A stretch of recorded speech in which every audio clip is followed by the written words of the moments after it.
Hi there, my name is Beck and the Rabbi from another planet. Please like, share, and subscribe, and ring the little bell so you're notified when new videos drop. When new videos drop. It's my intro. I say it 2 times a day. How hard can it be? Apparently too hard for me. So, it's a happy day. It's a happy day here in the Lebeckin household.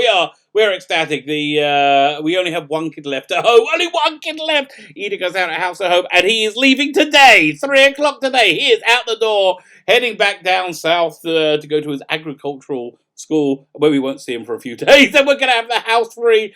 Oh my God. Oh, I'm just going to walk around naked. I'm just going to walk around naked for the first few days. Because why not? At last. Bit of peace and bloody quiet. Oh, it sounds so good. Anyway, so it's a happy day. There's another reason it's a very happy day. I'll tell you the other reason it's a very happy day is that we've seen one of the great edifices of gatekeeping, one of the great edifices that maintained its stranglehold around the throat of our culture. Has fallen, and I have a friend of mine who's a rabbi, who I would say is a much better rabbi than me. I have a friend of mine who says that society was actually the real disease, and the pandemic was indeed the cure, and that is proving to be the case. So it's very good news. So we're going to be talking about that in a lot of detail. But before we get there, guys, can I ask you? Can you gently and lovingly caress that like button? But really, but if you're a little bit more rough than that, you like it a little bit harder, then hit that subscribe button. That would be fantastic. That would be absolutely wonderful. Like, share, subscribe, but definitely subscribe. I'm getting towards 1,000 subscribers. That's exciting for a rabbi. Let me tell you, I don't think a rabbi has got to 1,000 subscribers before. So there you go. I'd like to show you my appreciation. Go to the video notes. There is a Doctor Who audio adventure you can download right now. And if you happen to like the old Doctor Who, then there's a prize you can win. I give stuff away each week on the channel. This week is something particularly good. It is Doctor Who Carnival of Monsters Special Edition 2 disc set. I'm giving it away. I was supposed to do it last night. I'll probably do it in a couple of days from now because I got a big video coming out. Was it tomorrow, day after? Anyway, so I'd like people to be able to jump in on that. So all you need to do to win it is subscribe to the channel. That is the most important bit. Subscribe to the channel and then leave in the notes the hashtag miniscope. Miniscope. Go and check the video notes. All you have to do is cut and paste. But if you get it close, I'll give you. People have got all kinds of things. So if you get it close, that is fine. That's good enough for me. So fine. So this is what's been going on.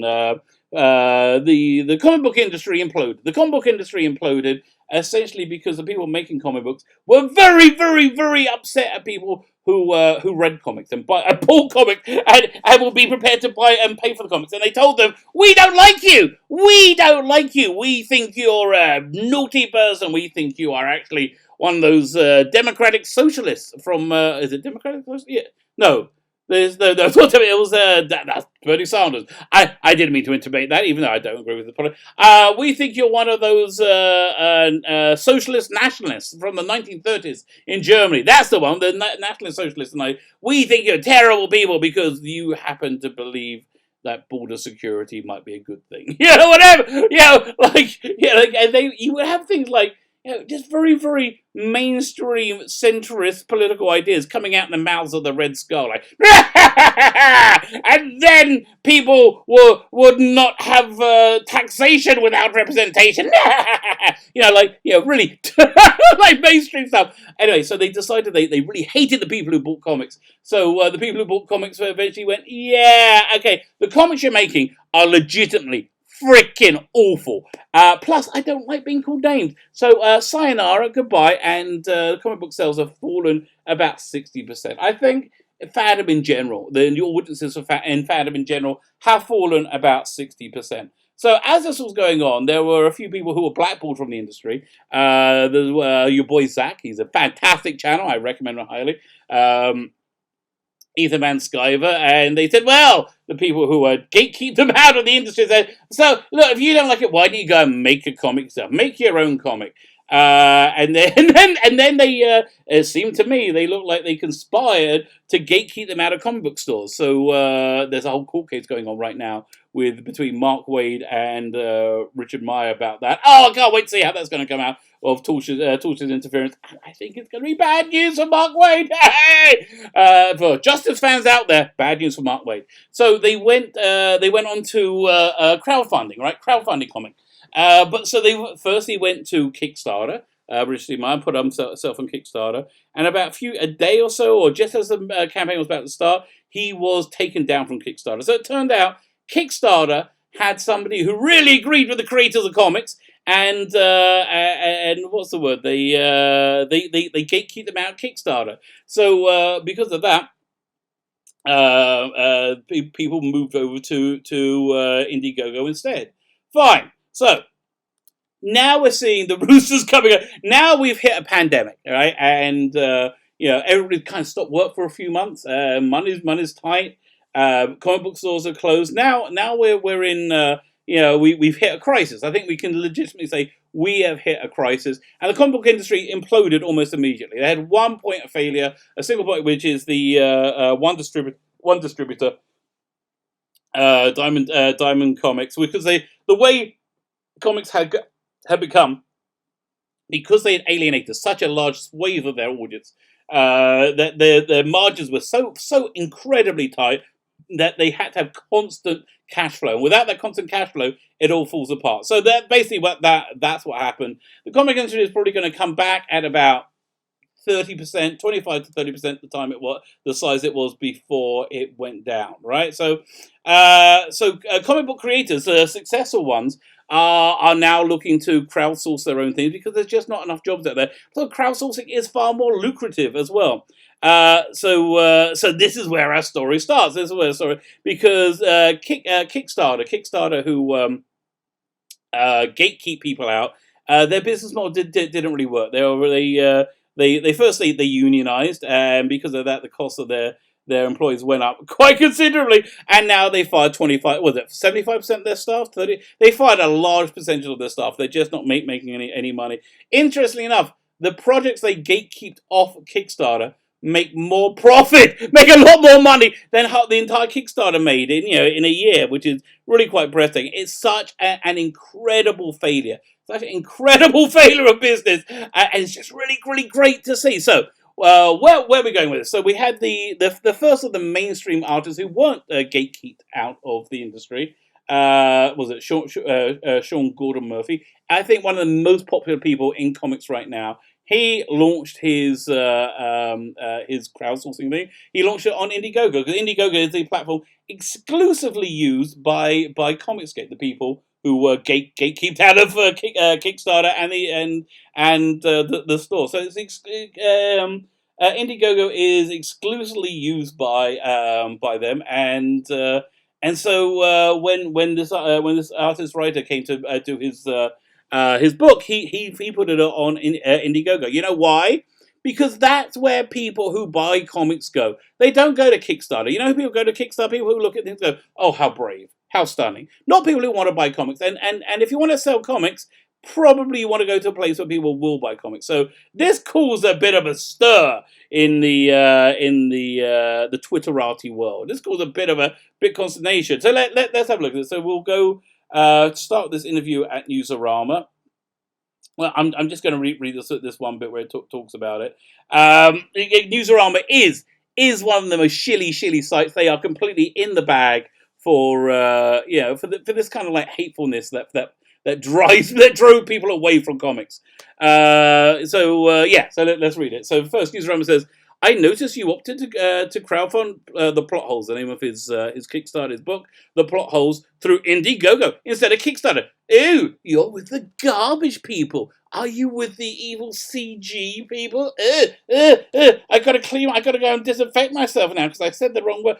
I'm just adding this in. That's my editorial, but I guarantee you that's what was going through their freaking head. Okay, is it a Kickstarter? Where your art agents have not Kickstarter, where you and your art agents have done successful ones in the past. What led you to IndieGoGo instead? So what's going on? You're breaking rank, Sean Gordon Murphy. Now, first thing, when he first announced this, he tried to get cancelled by people in the industry who exist because of him. They have a job because of him. Because people like this who actually have an audience, who make money, who are able to generate, because of the profits they made on his books, Batman White Knight, they were able to fund books that didn't make any money at all. Like anything written by Max Versaggio, for example. Her sales are unbelievably bad. What you get when you hire Max Versaggio, however, you get an identity. An identity you get to collect and keep and say you're very stunning and brave. But what you don't get is a saleable comic book. So, they were like, ew, garbage people. He just, and like, oh my God. I made a video about it last week. It's so worth going back and looking at it. So, Sean Gordon Murphy's response is, IndieGoGo made us a great offer and even assigned us a helper. Well, that's pretty good. I don't think Kickstarter could do that because they don't have any staff left. You know why they don't have staff left? Because they gatekeeped out project. They gatekeeped out project that would have made them money. Had they not gatekeeped out all these ComicsGate books, while they were screaming, they were books for bigots and for those National Socialists in the 1930s Germany. While they're screaming all that, if they just took their business, which there wasn't any of that, rather than lying about them, they would still be around today. It's a massive multi-million-dollar multinational industry business that was destroyed by gatekeeping, by their ridiculous gatekeeping, much like the comic book industry was. So good for you, Sean Gordon Murphy. Fine.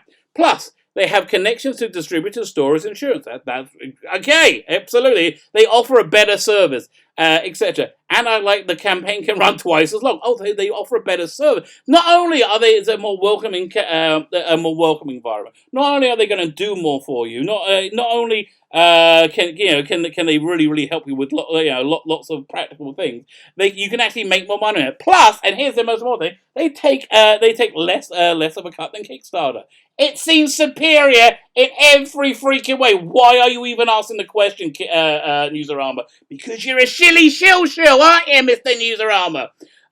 Then he goes to do a bit of damage control because the blue check marks on Twitter will be like, he's a CG person, he's ComicsGate, he's evil, cancel, and they haven't realised that they themselves have been cancelled. I like Kickstarter and will consider working with them in the future. That's why I love Sean Gordon Murphy. He is so incredibly diplomatic. I love that about him. Yeah, exactly. But by the way, this group called ComicsGate, you don't know, their entirety of their business model, of their raison d'etre, is to just treat the customers with respect. Treat the customers with respect. It doesn't seem like it should be a tricky thing to do, now does it? No, but that's really it. That is the entirety of it. I like Kickstarter and will consider working in the future, but I'm a little hesitant. Why are you a little hesitant, Sean Gordon Murphy? They hired somebody who's been a real critic of mine for a while, and what's her name? Something Young. She was the gatekeeper. She was the gatekeeper for garbage people. Anybody who calls people garbage people is themselves a garbage person, in my mind.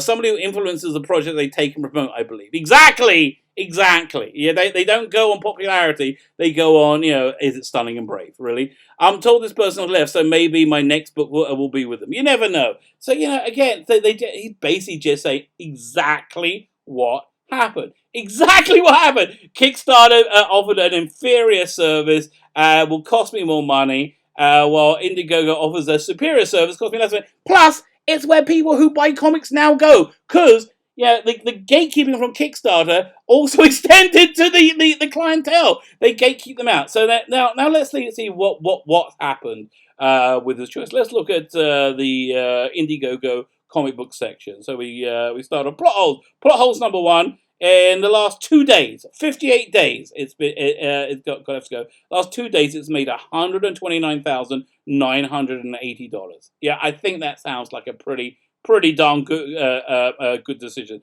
We've got another ComicsGate up here, another case of Littlest Umbrella. That's Tug, that umbrella guy, 37,904. Terrapolis, do I have no idea. Maybe that's ComicsGate book. I have no idea.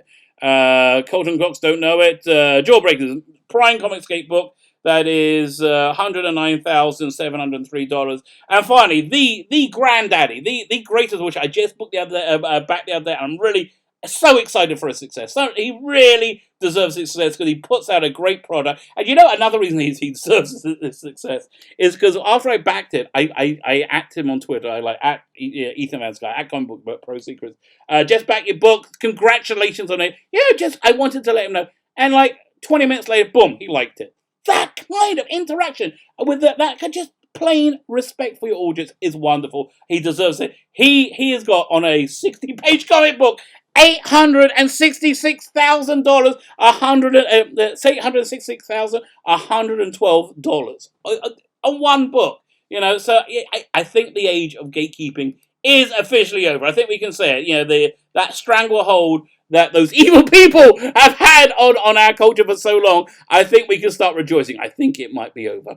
At least might be starting to be over. My name is Sheila Becken, the Rabbi from another planet. Please like, share, and subscribe, and ring that little bell so you're notified when new videos drop. If you're a ComicsGater, get in touch. I want to put you on my channel. I want to promote your book. Be in touch with me. I'm serious, man. I'll do a whole hour with you. We'll do an interview. I want to promote more ComicsGate. My name's Sheila Becken, the Rabbi from another planet. Please like, share, subscribe, hit that subscribe button, and have yourself a great day.